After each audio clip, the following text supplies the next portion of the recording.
ये तो कैप्टन साहब आप अच्छी तरह जानते हैं कि हरियाणा में इतनी ईमानदार सरकार और कोई थी ही नहीं, और हमारे माननीय मुख्यमंत्री जी ईमानदार छवि के व्यक्ति हैं, तो उनके विषय में तो क्या कहना है, जैसा कहे वो कहने दो कैप्टन साहब ने। और सतीश यादव भी चुनाव लड़ रहा है तो सीधी सी बात है, हमारी बड़ाई तो करना नहीं उसने, नहीं कोई फाइट है ही नहीं, कांग्रेस कहीं फाइट में है ही नहीं, बीजेपी एक तरफा जीत है। में टिकटें बांटने का दौर चला तो उस समय यहाँ से बहुत बड़े नेता आपके इंद्रजीत राव, तो उनकी बेटी का नाम सामने किया गया, लेकिन उसके बाद उनका बयान आया कि ये हमारे खिलाफ साजिश हो रही है, तो ये सब क्या था? रणधीर सिंह कापड़ीवास हमारे पुराने विधायक हैं, पूर्व में विधायक रहे हैं, लेकिन वो अभी हमारी पार्टी में नहीं है, तो असली नकली का तो कोई सवाल ही नहीं है। जहाँ बीजेपी का झंडा होता है, असली बीजेपी वही है। अब कहने को तो कोई भी कुछ भी कहे। धारूहेड़ा की बात कर लें तो वहाँ से आपने मान सिंह जी को टिकट जज्बा की तरफ से दिया है, आप लोगों ने दोनों ने मिलकर, लेकिन वहाँ पे जो बगावती तेवर हैं वो साफ तौर पे दिख रहे हैं। जो आपके खुद के पार्टी के जो नेता रहे हैं, आपके जो कार्यकर्ता रहे हैं, वो 2-2, 3-3 बाहर जाके और निर्दलीय वहाँ पे चुनाव अपना लड़ रहे हैं और वहाँ पे प्रचार भी कर रहे हैं, साथ साथ जो आपकी पार्टी है उसके विरोध में। नमस्कार, स्टेट न्यूज़ हरियाणा में आपका स्वागत है। मैं हूँ अमित अमन और आज हमारे साथ बीजेपी के रेवाड़ी ज़िले के अध्यक्ष मौजूद हैं, हुकमचंद यादव। इनसे हम बात करेंगे क्योंकि नगर परिषद का जो चुनाव है वो अब गर्माता जा रहा है, और इनसे हम जानेंगे कि इनकी पार्टी कहाँ पे स्टैंड करती है, क्योंकि बीजेपी पार्टी है, आप सभी जानते हैं कि बीजेपी पार्टी का क्या वजूद है पूरे देश के अंदर। तो रेवाड़ी में भी बताने की आपको ज़रूरत नहीं है, लेकिन रेवाड़ी के अंदर जिस तरीके से हम बात करें, यहाँ की जो पृष्ठभूमि है उसको देखते हुए कयास लगाए जा रहे हैं, और उन कयासों के बारे में ही हम इनसे बात करेंगे। और जो विपक्षी नेता हैं वो जो भी बातें कर रहे हैं उनके बारे में भी हम इनसे बात करेंगे। जबकि साथ साथ अगर हम धारूहेड़ा नगर पालिका की बात करें तो वहाँ पे भी कुछ ऐसा कुछ चल रहा है, उसके बारे में भी हम इनसे बात करेंगे। सर, सबसे पहले स्टेट न्यूज़ हरियाणा में आपका स्वागत है। धन्यवाद। सर, आप ये बताएं कि यहाँ पे सबसे पहले रेवाड़ी की बात कर लेते हैं। यहाँ पे टिकट मिली जब पूनम यादव को, तो साथ साथ देखने में आया कि जो सतीश यादव हैं वो साइड में जाके आप लोगों से और वहाँ पे अपना प्रचार करने लगे, साथ साथ आपकी बुराई भी करने लगे, और अब वो कहते हैं कि बड़े बड़े नेताओं को मैं काम करना सिखा दूँगा। देखिए, ये राजनीतिक बातें होती हैं और प्रत्येक व्यक्ति को इस प्रजातंत्र में अपनी बात रखने का हक है जी। और सतीश यादव भी चुनाव लड़ रहा है तो सीधी सी बात है, हमारी बड़ाई तो करना नहीं उसने, तो हमारी कोई भी विरोधी व्यक्ति दूसरे की बड़ाई नहीं करेगा, वो अपनी बात रखेगा और हम अपनी बात रखते हैं। और जहाँ तक हमारे इस चुनाव के लिए चेयरपर्सन के उम्मीदवार टिकटार्थी, यानी हमारे पास 22 फार्म आए हुए थे, उनमें से हमारी पार्टी ने विचार करके और पूनम यादव को टिकट दे दी है। और मैं समझता हूं कि अब पूरी रेवाड़ी में ऐसा माहौल बीजेपी के पक्ष में बना हुआ है कि एक तरफा जीत है बीजेपी की। सर, आपके पुराने विधायक रेवाड़ी से रणधीर सिंह जी कापड़ीवास और साथ साथ जो सतीश यादव हैं वो दोनों मिल गए हैं और दोनों ने ही वहाँ पे बिगुल फूका हुआ है। रणधीर सिंह कापड़ीवास भी बोलते हैं कि हम असली बीजेपी हैं, वो नकली बीजेपी। नहीं, देखिए, रणधीर सिंह कापड़ीवास हमारे पुराने विधायक हैं, पूर्व में विधायक रहे हैं, लेकिन वो अभी हमारी पार्टी में नहीं है, तो असली नकली का तो कोई सवाल ही नहीं है। जहाँ बीजेपी का झंडा होता है, असली बीजेपी वही है। अब कहने को तो कोई भी कुछ भी कहे, हम उसकी बात पे क्या कहेंगे, वो खुद स्वयं जवाब देंगे।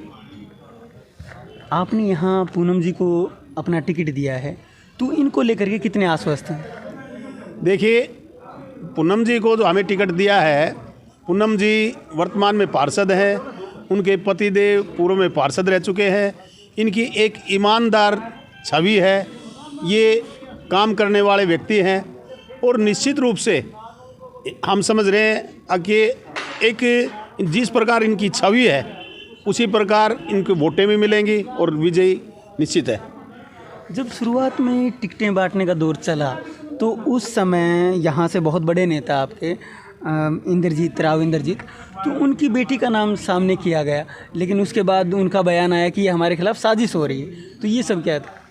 नहीं, ये देखिए, नहीं तो किसी ने पार्टी ने कहा कि भाई आरती राव को टिकट दिया जा रहा है, नहीं किसी ने और किसी पत्रकार बंधु ने या किसी ने वैसे नाम ले दिया होगा, क्योंकि नहीं तो पार्टी ने विचार किया आरती राव को, और राव इंद्रजीत जी ने स्पष्ट कह ही दिया था अगर भाई हम आरती को चुनाव नहीं लड़ाएंगे, तो कोई पर्सन ही नहीं। जी सर, अब हम अगर धारूहेड़ा की बात कर लें तो वहाँ से आपने मान सिंह जी को टिकट जजपा की तरफ से दिया है, आप लोगों ने दोनों ने मिलके, लेकिन वहाँ पे जो बगावती तेवर हैं वो साफ तौर पे दिख रहे हैं। जो आपके खुद के पार्टी के जो नेता रहे हैं या आपके जो कार्यकर्ता रहे हैं वो 2-2 3-3 बाहर जाके और निर्दलीय वहाँ पे चुनाव अपना लड़ रहे हैं और वहाँ पे प्रचार भी कर रहे हैं, साथ साथ जो आपकी पार्टी है उसके विरोध में प्रचार हो रहे हैं वहाँ। देखिए, जो आप कह रहे हो कि भाई आपकी पार्टी के कैंडिडेट हैं वो बगावत करे हुए हैं, क्या होता है कि कई दिनों से जो व्यक्ति चुनाव के लिए अपना प्रचार प्रसार कर रहे थे और उन्हें विश्वास था कि भाई हम चुनाव जीतेंगे, और क्योंकि उस समय ऐसा भी नहीं था अगर भाई हम पार्टी सिंबल पे लड़ेगी, बाद में निर्णय हो गया कि भाई पार्टी सिंबल पे लड़ेगी, तो क्योंकि हमारा गठबंधन है जेजेपी के साथ, तो वो सीट जेजेपी के खाते में चली गई, तो निश्चित रूप से वहाँ उम्मीदवार जेजेपी का ही होना था। तो हम गठबंधन धर्म है उसको निभाएंगे, और जो हमारे कार्यकर्ता हैं वो सभी जेजेपी को ही वोट देंगे। सर, हमने वहाँ पे देखा है, लेकिन साथ साथ क्या आपको नहीं लगता है कि कहीं ना कहीं जो वहाँ पे आपने जेजेपी को टिकट दे के कोई गलती तो नहीं कर दी? देखिए, राजनीति में कई बातें होती हैं, और जब हमारे शीर्ष नेतृत्व ने ये निर्णय ले ही लिया अगर जेजेपी कोई कोटा में जाएगी तो उस पर कोई सवाल ही नहीं उठता हमारा विरोध करने का। जो फैसला हाईकमांड ने कराया है वो सही किया है। हम धारूहेड़ा पहुँचे तो वहाँ पे आपके ही कुछ कार्यकर्ता हमें मिले जिनका कहना था कि आज इन्होंने हमारी पार्टी ने जजपा को यहाँ से नगर पालिका का ही चेयरमैन के लिए टिकट दिया, लेकिन आगे चल के ये विधायक का टिकट भी मांगेंगे यहाँ से।